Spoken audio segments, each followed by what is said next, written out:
பொண்ணுன்னா பெண்ணல்ல தேவமங்க பூமிக்கு வந்ததென்ன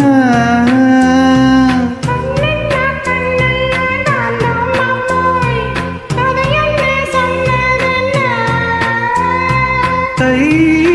வளையோ நான் வளைக்க நீ வருவாய் நான் ரசிக்க